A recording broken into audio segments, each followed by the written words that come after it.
Hello students, so in the earlier video we have discussed about the human male and female reproductive system. So in this video we'll be discussing as to what happens to the egg when it is released from the ovary. So all of you know that reaching the age of reproductive maturity is called puberty. So in case of males the pubertal age is 13 to 15 years and in case of female it is 10 to 12 years. It may vary from individual to individual, but there is the general age group.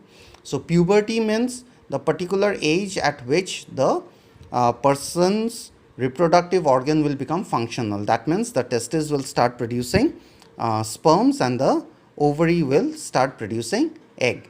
Now after the pubertal age there are certain changes which starts taking place, physical changes due to the hormones which are secreted from ovary and testes. From the testes testosterone is secreted, from ovary estrogen is secreted. So as a result of these hormones certain physical changes takes place in the human beings and those are called the secondary sexual changes, but that is a different aspect. So now let us see what happens when the egg is released. Now you should remember one thing, that the number of eggs which will be released from the ovary, it is fixed and it gets fixed at the time of birth of the female child. At the time of a birth only how many cells will get converted into functional eggs, that gets fixed. Only thing is that the eggs remain in an underdeveloped condition. Only after reaching puberty the egg starts maturing one after the another. So what happens is that when the ovary starts becoming mature, so the egg will start developing. As the egg starts developing, slowly the egg is released. As the egg is released, the egg is picked up by this funnel shaped structure at the beginning of the oviduct and the egg travels through the oviduct or the fallopian tube, and here the space becomes empty and it gets filled with fluid. In higher biology you will know that this space, which is called corpus luteum, it has got different hormonal function whatsoever. So let us now have a look at the egg. As the egg is maturing, one more change starts taking place. So egg is maturing means it's a biological indication that the egg might get matured or might get fertilized and the uterus has to be ready to receive the fertilized egg. So as the egg starts maturing, the changes occur in the wall of the uterus as well. The wall of the uterus starts becoming thicker due to development of extra layers, and as it starts becoming thicker, this new layers gets richly supplied with blood vessels. So this is the change which occurs in the uterus as the egg starts getting matured from the ovary. Now as the egg is released, the egg will remain active in the fallopian tube for generally for 24 hours. It might stay active for 48 hours as well, but in most of the cases it remains active for 24 hours, that is one day. So during that period in the fallopian tube, if the egg is fertilized, well and fine, but in most of the cases the egg does not get fertilized because there will be no sperm. So what will happen? The egg will die. As the egg dies, along with estrogen there is one more hormone which is secreted, which is called progesterone.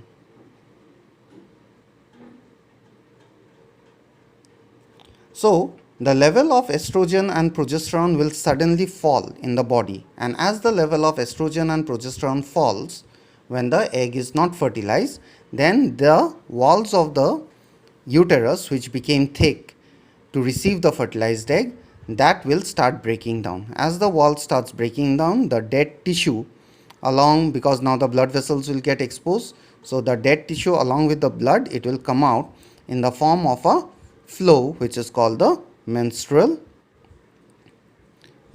flow or menstruation. So this menstrual flow or menstruation, it lasts for around 3 to 5 days.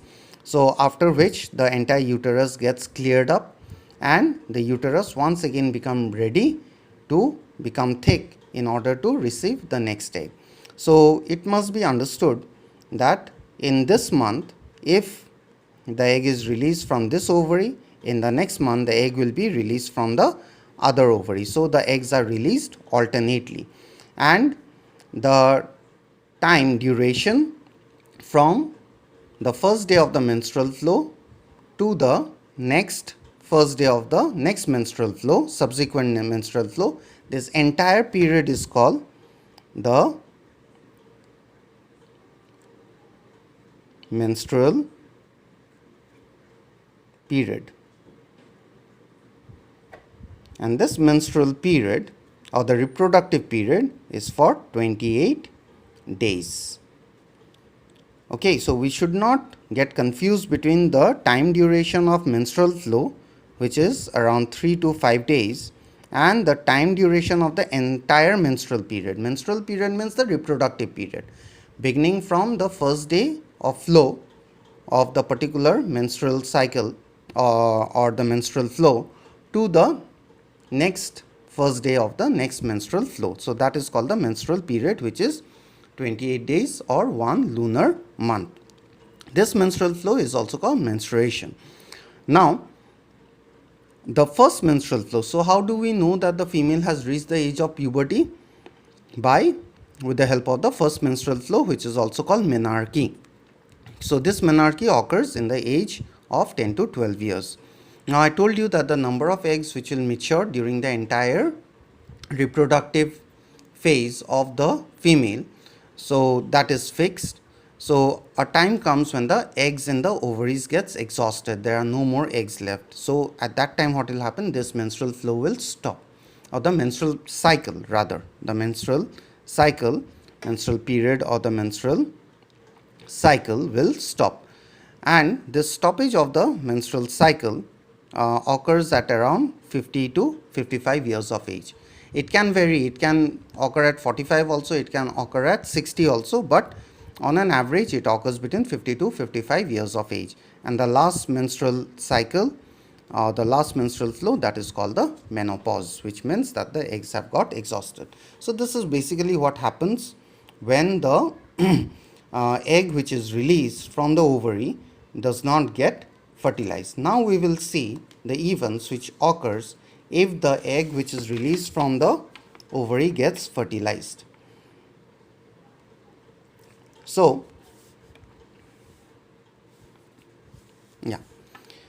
if the egg is fertilized, then what happens? So let us say the egg is getting matured, the mature egg is released, ovum, and you know that gametes are formed by the process of meiosis, so ovum will be haploid in nature. So as the ovum remains in the oviduct, in case if the sperms are released, the sperms will swim upward. Out of the millions of sperms, most of the sperms they die. Only few thousand sperms they tend to move up, or they succeed to move through the oviduct. Few will go on this side, few will come on this side.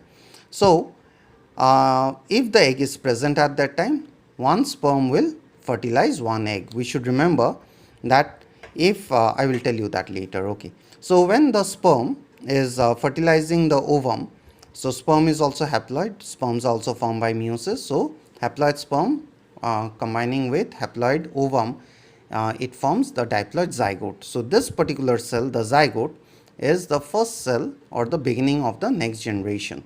This cell will start dividing, and ultimately it will form a ball of cell, and this ball of cell is called blastula. It is this blastula which will come and get embedded in the uterine wall. This embedding of the blastula into the uterine wall, it is called implantation, and when the blastula gets implanted, we say that it is the beginning of pregnancy. So what happens when a sperm comes in contact with an egg? The whole sperm will not enter the egg. The acrosome will dissolve the egg membrane, and only the sperm nucleus will be injected. So the sperm nucleus and the egg nucleus will fuse, and it will form the zygote.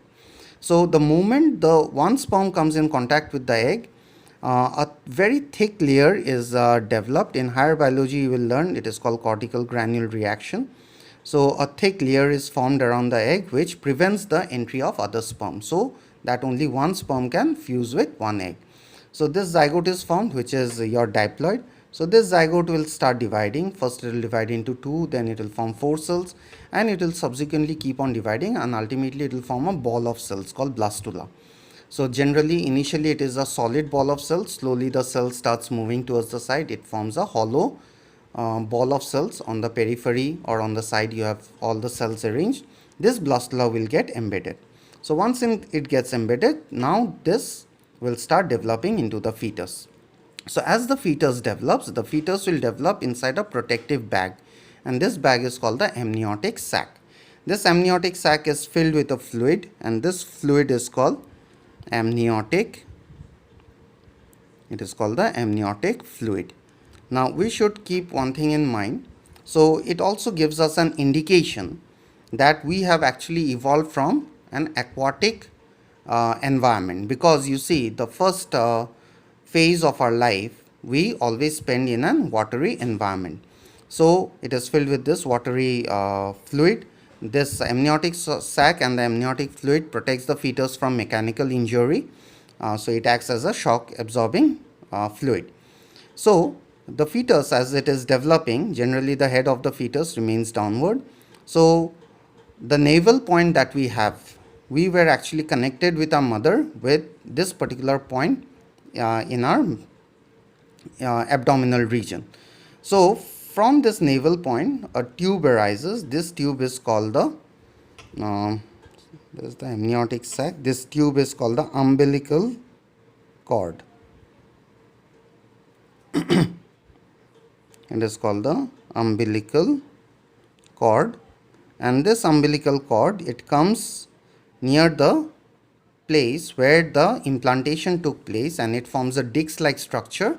It will form a disc-like structure with finger-like projections. And similarly, the uterine wall, the mother's wall, will also form a disc-like structure having finger-like projection. This is called the placenta. So here I have described or shown the enlarged part or enlarged view of the placenta. So we see a disc-like, the umbilical cord ending in a disc-like structure with finger-like projection, which actually forms a kind of you can say connection with the placental part of the uterine wall. So there is the uterine or the maternal placenta, there is the fetal placenta. So these finger-like projections, they are richly supplied with blood vessels, and here important substances gets exchanged between the fetus and the mother, because the fetus is in an aquatic environment. It cannot breathe, because breathing is the last body physiology to develop after birth. When the baby is brought out of the mother's womb and it starts crying, it is that moment that the lungs will become functional, not before that. Because if the lungs become functional before that, water will enter into the lungs and the fetus will die. So from where the fetus will get, or how the fetus will get oxygen? So from the mother's blood, oxygen and food, these two substances enters into the fetal blood. And from the fetal blood, because fetus is a living organism, from the fetal blood, waste like carbon dioxide and urea will go into the mother's blood. So this is how exchange of substances takes place between the mother and the fetus. So the fetus, the entire pregnancy period, which is also called the gestation period in case of human being, gestation period is around 280 plus minus 5 days. So in some cases it might be little earlier, in some cases it might be little later, but generally 280 days. In general term we say 9 months, but months is not used because days in a month may vary. So we say either in terms of weeks or in terms of days. So that is the gestation period. Now when the fetus gets totally developed, so it sends some signals due to which the uterine wall of the uterus of the mother will start contracting. As it starts contracting, it produces pain, which is called the labor pain, and as it starts contracting, the fetus is ejected. So that process of ejection, which we commonly call delivery, that process of ejection is also called parturition. That is the normal way of taking out the child. But nowadays you must have heard about cesarean section or C-section. In that, what is done? A cut is made in the lower abdominal portion and the fetus is taken out. So that is also nowadays a common way of taking out the fetus. But in normal cases, what happens? It is through the cervical region that the baby is ejected out, and the process of delivery is called parturition. So that is what happens when that is how a fetus develops, how it gets its nutrition, and the fate of the egg when it gets fertilized with a sperm. Thank you.